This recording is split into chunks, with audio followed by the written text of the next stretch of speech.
Was a no buy month really worth it? Did I actually stick to my plan or not so much? I started this challenge back in January, and yes, it took me a little bit of time to edit and get the video up, but today I am sharing my results, all the wins, the surprises, and everything I learned about doing my first no buy month, saving money, and just slowing down my consumer habits. So if you missed my original video where I go over my no buy categories and my plan, definitely check it out. I'll have it linked down in the description.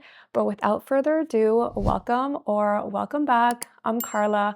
Let's get into it. Quick recap of the challenge, and I've got notes with me today, but essentially my no buy month was really meant to be a month where I didn't spend any money on non-essential things.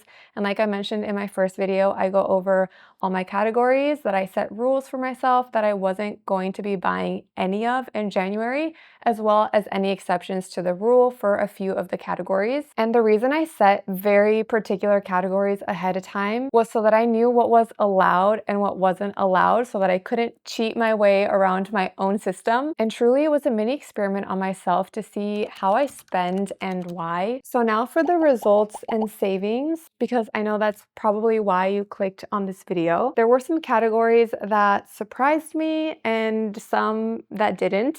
So category number one, that for me was no new skincare, I can check mark. The only thing that I bought, which I said would be an exception in my original video, was micellar water, because I knew that I was running low and I genuinely need this every single day. My skin really enjoys this, and I just haven't found anything else that works as well as this does for me as my first cleanse. So this was the only thing that I purchased in the skincare category. For category number two, snacky snacks, I did not buy any of my favorite snacky snacks, which is shocking. I will be honest, this was ironically the hardest category for me.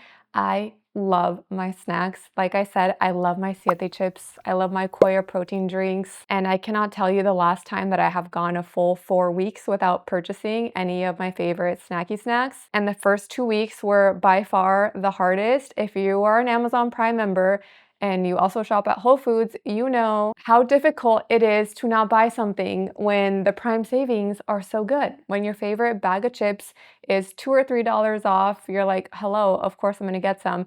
And for some reason, the universe was testing me in January, and my favorite snacks were all on sale. And if I wouldn't have set that parameter for myself, you best believe I would have been buying my favorite snacky snacks. And in that category alone, I can tell you that I've probably definitely saved over $100 last month. I know that for my actual whole grocery bill, because I went in with a list, because I had set a goal for how much I could spend every single week on groceries, which I don't normally do. I have a ballpark idea, but I never gave myself an exact number. I saved a total of $400 on groceries. So basically I spent $100 less each week because I gave myself parameters. And it was also a win-win because I was just cooking more snacks myself. I made muffins, I was eating more whole foods. So that's definitely something that I want to take forward. I'll still allow myself my favorite snacky snacks from time to time, but I definitely think it was a very positive thing to see on paper the impact that it made, as well as just how I grocery shop in general. For category number three, which was beauty and hair, I finally got my haircut that I so desperately needed. I did not get my haircut in the month of January because I did set that parameter for myself, but come February 2nd, I did get a haircut. In my first video, I mentioned how finding someone in Miami who cuts good curtain bangs for under $300 seemed like the most impossible task, and I refused to pay that amount of money on a haircut. And lo and behold, my fiance, one day in his office, he saw one of his young coworkers and realized that she had a very similar haircut to what I was looking for. So he asked her, hey, where do you cut your hair? How much does it cost? And lo and behold, she had the best place with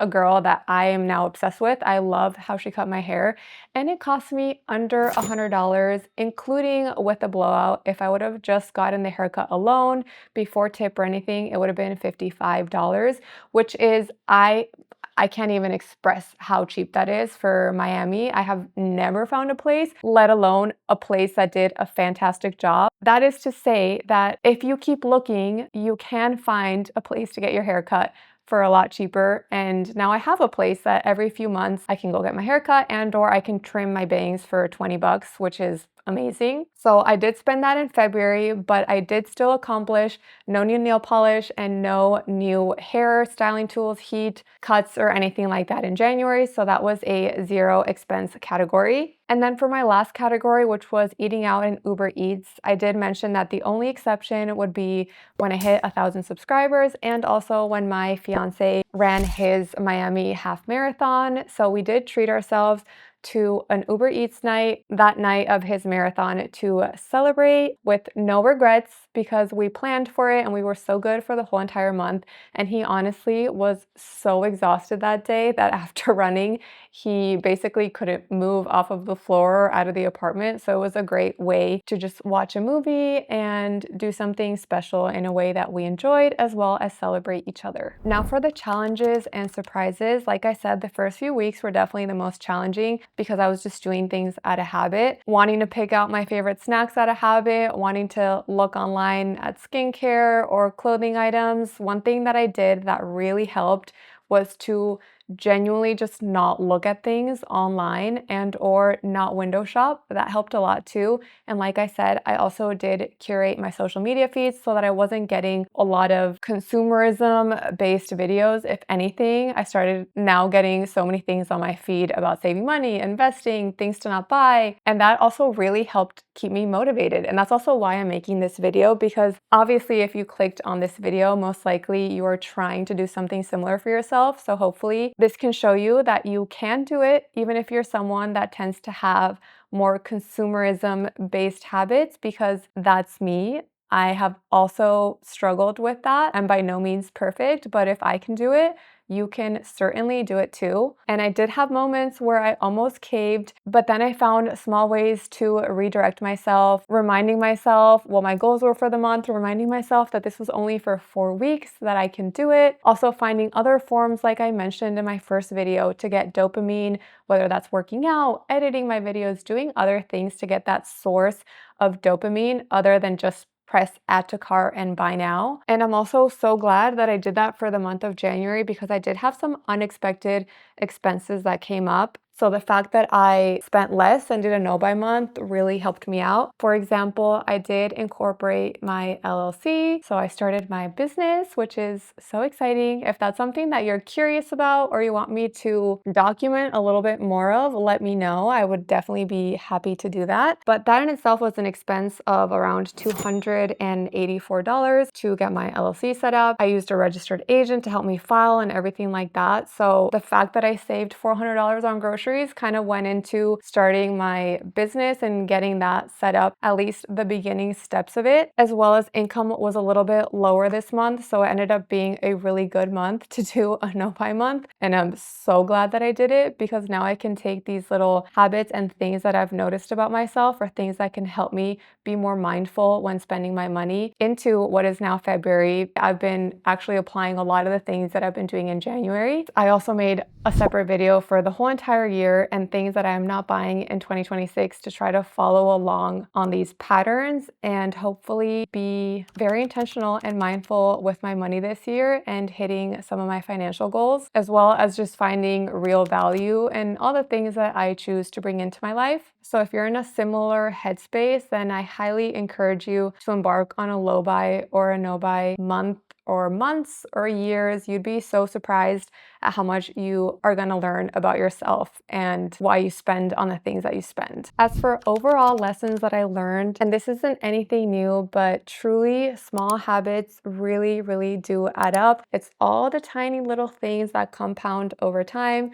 The things that seem so minuscule and like they have no effect are the ones that ultimately have the biggest impact in your life. And that includes how you spend and how you consume. And at least for me personally, doing this no buy month truly really helped me to be more aware of impulse spending. And now I feel a lot calmer when I think before buying. And I know that I can use time as a tool to let the impulse pass by and reevaluate things as opposed to just impulse purchase to get that dopamine fix. And another really big lesson was that the challenge wasn't even really just about money. it really was about slowing down and noticing what actually really matters. What are the things in your life that truly bring you value and that you want to invest your time and your money into?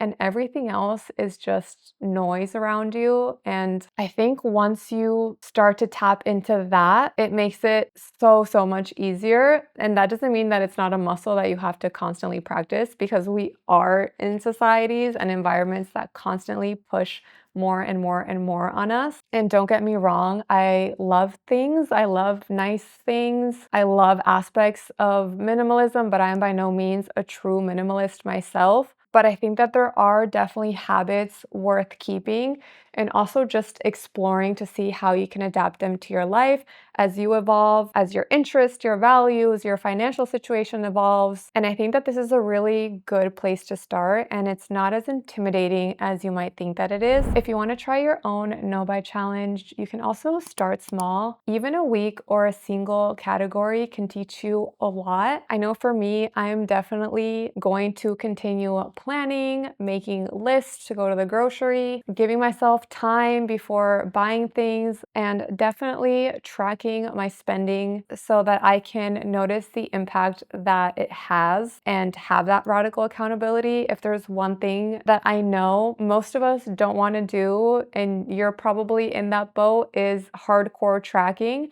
But at least for a period of time, it can be so beneficial to really put things into perspective and also just take ownership and control over something that you work so hard for. And all of that's to say that I would love to hear from you. What are some habits that you do, or if you've ever tried a no buy or a low buy month? Definitely let me know what your experience in the comments or things that have helped you. And if this video resonated with you, don't forget to hit like and subscribe, especially if you're all about building a life that you love and being more intentional along the way, so that we can go on this journey together. I am planning more videos on mindful spending, slow living, living more intentionally. Also, let me know how you feel about the background of the video.